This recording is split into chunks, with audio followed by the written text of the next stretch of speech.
In this video we are going to take a look at the Korg NTS1. We're going to assemble it and we're going to listen to the effects.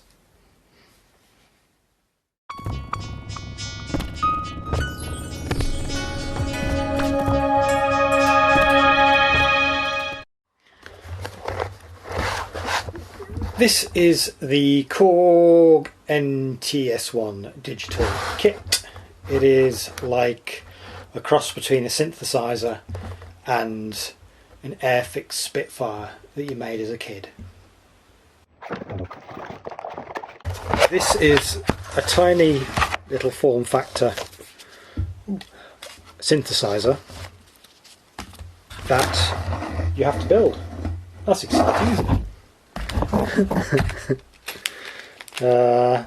Tiny bag of screws and a tiny screwdriver. Some of these things. Looks like we've got some corners. This is definitely one where you don't throw the instructions away. Probably USB powered. Perhaps you can get audio via USB as well. I'm not sure. I need to investigate it.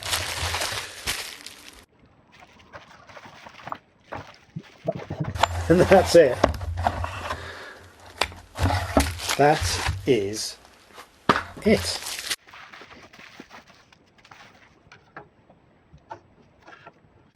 Little keyboard strip there. So I've seen a few videos. I mean, there's a bunch of videos already on YouTube about this. So apparently these snap. You snap these and then I guess screw them into place. So that's the main business end. Look at that. That is a mini computer essentially. Looks like there's a speaker there, and some other stuff. There's obviously a couple of chips. Headphone out. Yeah. Amazon is currently selling these for less than £100. Probably sounds like a bit of a bargain because I think these are powerful little machines, even though you've got to build it yourself. Alright, I wonder how long it's going to take me to build this. I'm going to read the instructions, I'm going to read them again, and then I start building this little synth. I think the first job is you're snapping these boards here. Oh my goodness me. Ah! Okay. It kind of sounds a bit like it's a bit like breaking Weetabix. Ah! I think the back panel and the front panel. Oh! Ooh, it's almost like it's sort of paper. There's a sort of tearing that you hear. Anyway. Okay, that's not as scary as I thought. I think this is fairly simple. You've got these corner pieces and these side pieces. These side pieces just fit in here. So you've got two of them, and they go on here, and then you just screw into the back here to secure them in, so you can see there. Whoa! Come on, use a camera, Mark. Yeah, you can see there. And just screw in there. I think this is probably a half-hour build, if that. There's what the sides look like. This can be a bit tricky because it's almost like the you have to sort of sometimes the holes in the side pieces and the corner brackets don't line up. Also, there is a coating on the, like a film on the side panels, so it's probably smart to remove that film before you screw it on, because then the corner bits are still there anyway. And then this job's a little bit fiddly, so this is basically a sticker with a kind of little plastic, and you got to get this little sort of cable in here, and they say don't bend it, but that's almost, yeah, very tricky to get that in there, and then you just stick that on. But anyway, it's fine. It's a little fiddly. You know, make sure you got your glasses with you. There's my bass. Now the next tricky bit is in the sort of the top panel that you interact with, has these pins here and here.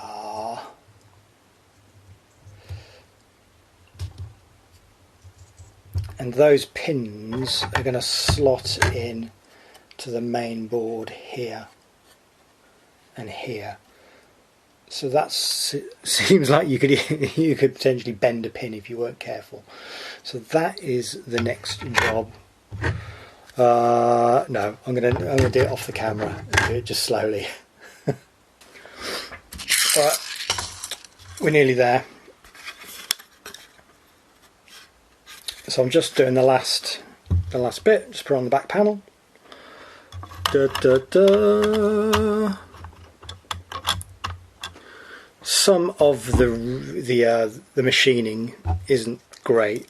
I'd say it's sort of 8 out of 10, 9 out of 10. No, these these little screws definitely need the tiny, like, Christmas cracker screwdriver you get. Okay, yes, here we go. This is nice.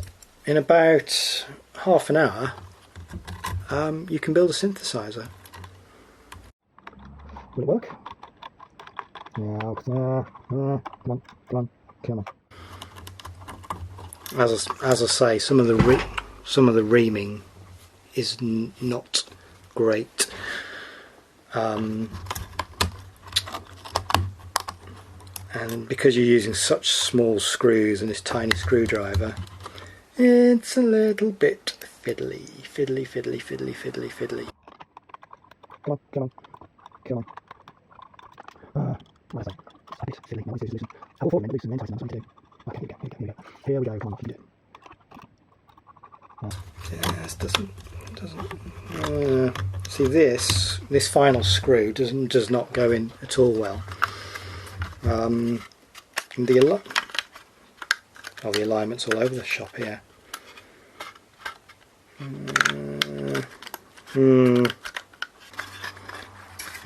So in essence, it's a half-hour build. In reality, maybe a bit more fiddling. Let's see. So I just plugged the USB cable in. Other end's in the laptop. Plugged a speaker, and it just sort of powers on as soon as you plug the cable in.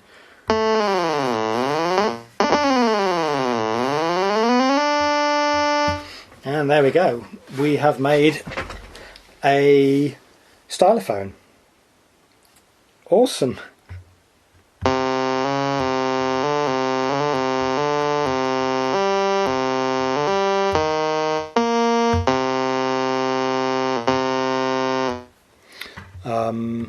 Saw, triangle. Okay. Square wave. Okay. Don't know what that is. Some kind of sine wave thing. Kind of FME.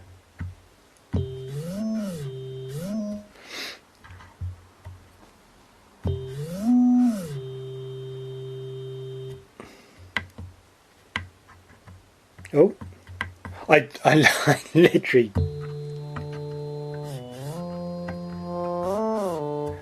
don't know what I'm doing here at all. I've literally just built it and turned it on.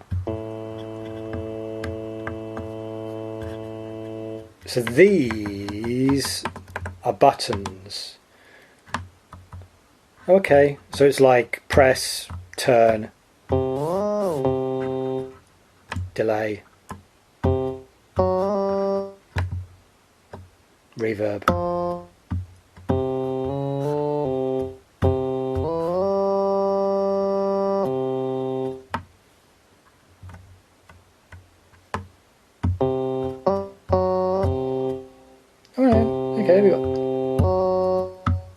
There's a bit of delay there. That's cool. Hall reverb. Yeah, okay, okay. And then I guess, was that a flanger?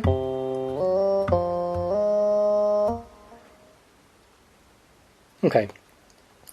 Arpeggio function. Hey! Yeah, yeah.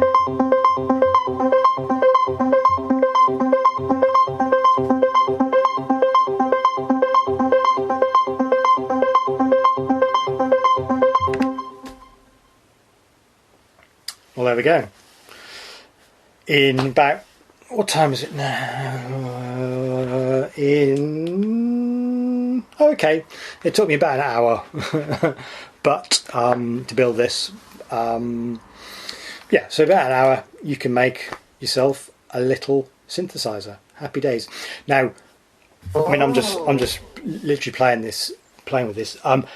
These are pretty powerful little machines, so I am led to believe by other people's videos. So the next job now is to start exploring what this can do. Alrighty. So I watched the loop up video about the NTS1 last night again, and he made the point that just for the effects section alone, it was a bargain. So what I've done is I've got a little triangle patch, triangle wave set up on my little modular system here, with a really long release for some reason.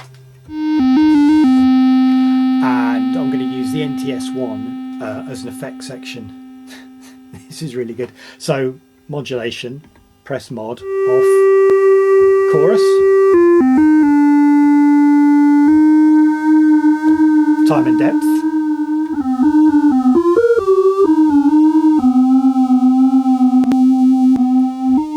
got an ensemble effect, phaser,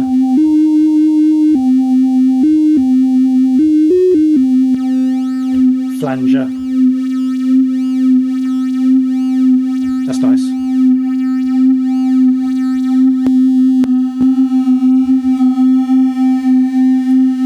And I think we can stack those effects up, so then we can add the delay to that. Off, stereo delay, mono delay, ping pong delay, high pass delay, tape delay. Right, so you can hear that as I'm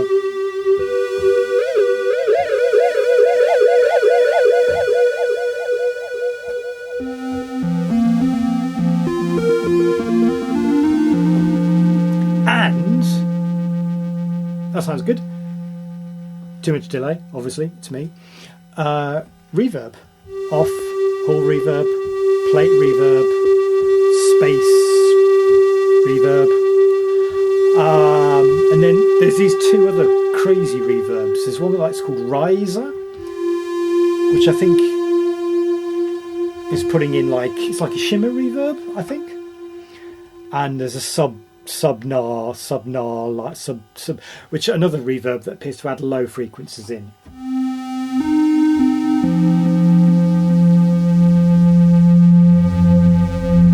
Right, hear that? Those low frequencies come in, and if I go back to the riser, like the shimmer reverb.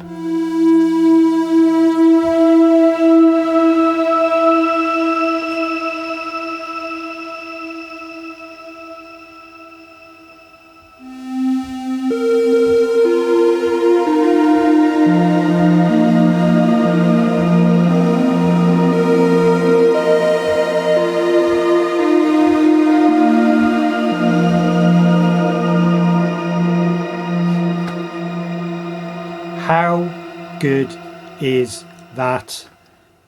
If that was for sale as an effects, like a build your own effects unit, for like, as I say, on Amazon, selling these for around £90, you'd be like, yeah, it's like a mini and multi-effects pedal, irrespective of it being a mono synth as well, that you can load your own waves into, apparently, but I haven't investigated that.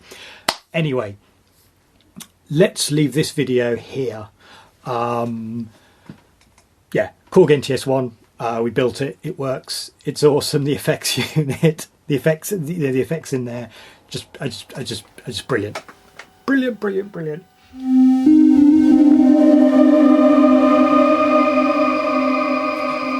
Yeah, obviously we can dial that back. You know, we don't have to have it like bonkers setting like that.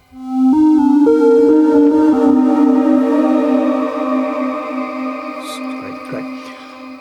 Okay, I'll do a separate video looking at getting the MIDI into the NTS1 because that involves cables and stuffs. So we'll do that in a separate video. If you're new here, you are very welcome. Hello. That's the end of the video. Bye.